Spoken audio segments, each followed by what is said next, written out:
Exploring the latest Pokemon regions, catching the wild Pokemon and training them to grow strong, challenging the gyms to eventually reach the Pokemon League and become champion. Where is the Pokemon League? Oh, this path leads off the map. Is it over there? What? Kanto is here too? This blew my mind as a kid. But what blows my mind today is how I never questioned what some of the badges I've gotten are called. Like the Zephyr Badge? I'm 6. I don't know what a Zephyr is. Oh well.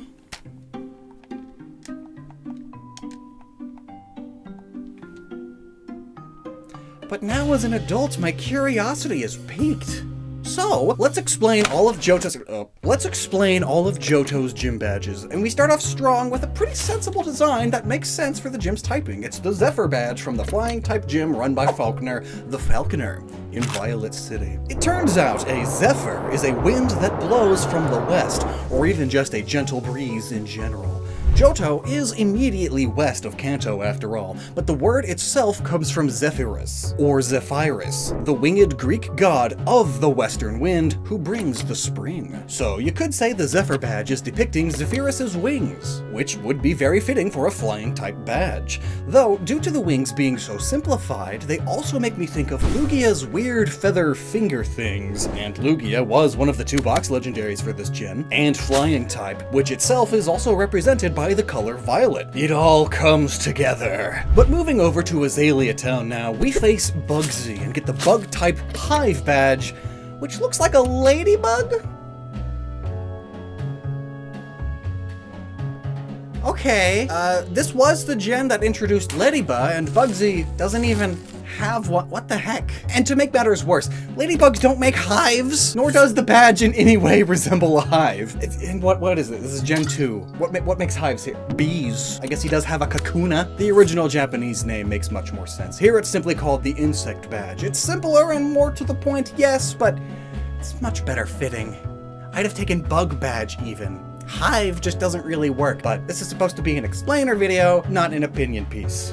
Okay, but Hive is really dumb. But ladybugs themselves are one of those super helpful bugs that you probably want in your garden because they eat aphids, which want to consume and destroy your flowers, including azaleas, which do also come in a light green color, which is the color for the bug type. So, name aside, it still all comes together. And then the third gym badge is the Plain Badge. Oh, wow, what an insulting name. I wonder how the badge designer feels about that. I hope they weren't so taken aback that they cried themselves to sleep for weeks. And if they did, I hope they did so at least on an extremely comfortable Helix mattress from today's sponsor, Helix Sleep. You know, admittedly, mattresses themselves are plain, boring, rectangular, everyday items, aren't they? You don't often think about them, but you should. You spend at least 1/3 of your life on them, and the other 2/3 of your life often reflect how well you spent that third. And how well you sleep often has everything to do with how comfortable you are, which is exactly why I love my Helix mattress I got over 5 years ago.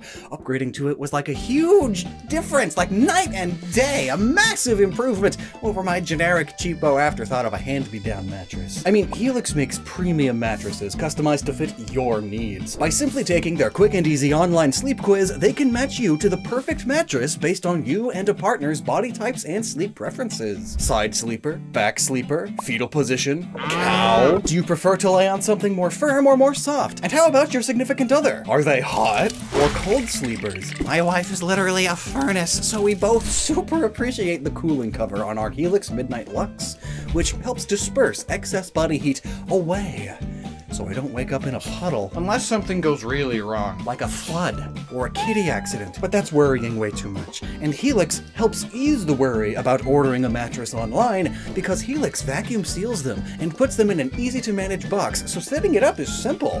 And they offer a 100-night sleep trial to make sure you love it. And there's a 10-year warranty too, and flexible financing options.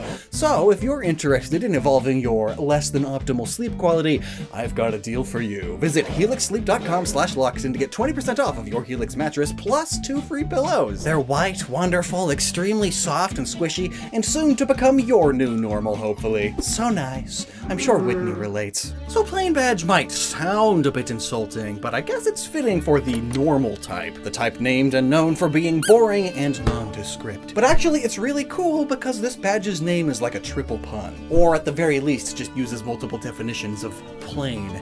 Plain means normal and boring, every day, but also a plain is a relatively flat, broad, and open area in nature, like a savanna or prairie, and often looks very uniform, especially when they are a grassland, often being yellow or tan in color, like the flat, uniformly yellow rhombus that the badge is. And the plain badge is given out in the Goldenrod Gym, and goldenrod is a genus of flowering plants which are the same color yellow as the badge, and which grow in open areas like meadows and prairies, aka plains. Also, a plane in geometry, spelled different, is a flat, even space in 2 dimensions, and in images describing geometrical terms, the plane is almost always shown as a rhomboid, like the badge's shape.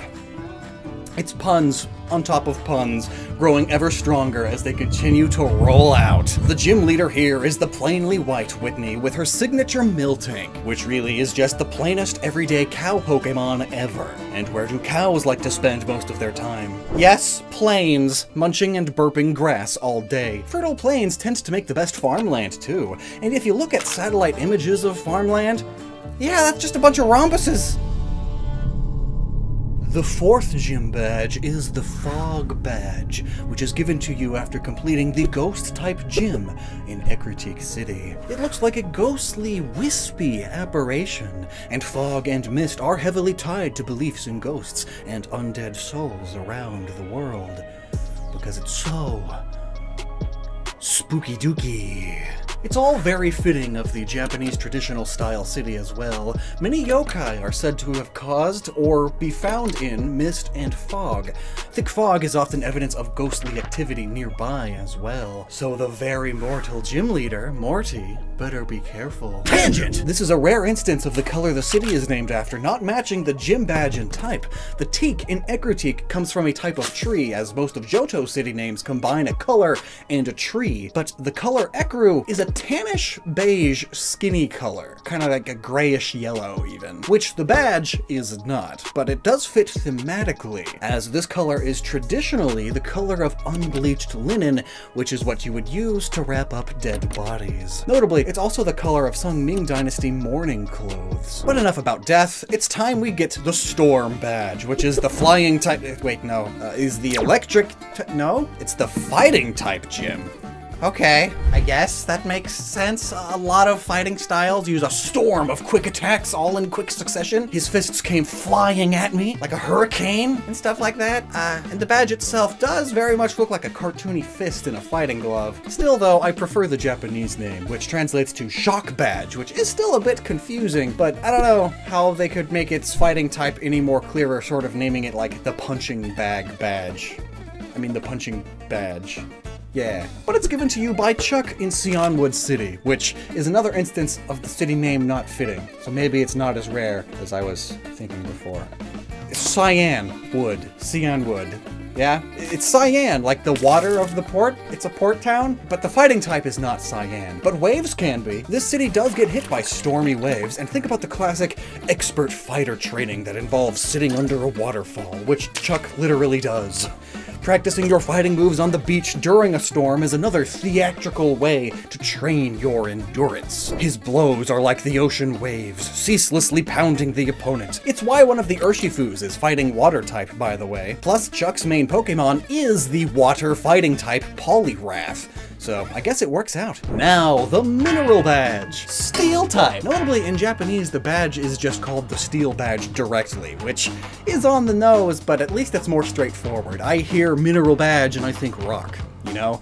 Because rocks are minerals. But, you know, if you process and refine those minerals, you do get metal, so I guess it works. Just like the badge design. It's just sort of a non-painted stop sign. It's just a steel octagon with its 8 glorious sides and 8 stunning angles. Maybe it's even like the top of a steel bolt, maybe? Yeah? Oh man, but I'm starting to think that the city colors don't pertain to the badge at all anymore, aside from the first few. Jasmine of Olivine City gives this to you, and olivine is an extremely green mineral. But interestingly, it is the primary component of the upper mantle and has become the most common material for making molding sand, which is what you pour liquid metal into to make it into a specific shape when it cools. Neat! And then we go to Mahogany Town, where you're given the Glacier Badge by price. It's a snowflake, or a glacier from above, because it's ice type, from price. Isn't that cool? So why Mahogany Town? Traditional mahogany trees live where it's hot, like rainforests. But there's also mountain mahogany, which, given the name, yes, likes to live up in the mountains where it's colder and snows more often. It's just not as well known. And the most epic and final badge to obtain in Johto is the Rising Badge. It's way cool. Dragon head. Not a specific dragon Pokemon though, just generic dragon head, because it's the dragon type badge. It's given to you by Claire in a dragon's lair, Blackthorn City, which itself sounds rather draconic. I'm Blackthorn, and I'm confused about what I'm doing right now with my life. Blackthorns sound draconic and scary, but really it's just a plant. Blackthorns are very common wild berry bushes throughout Europe, where a lot of dragon mythology comes from.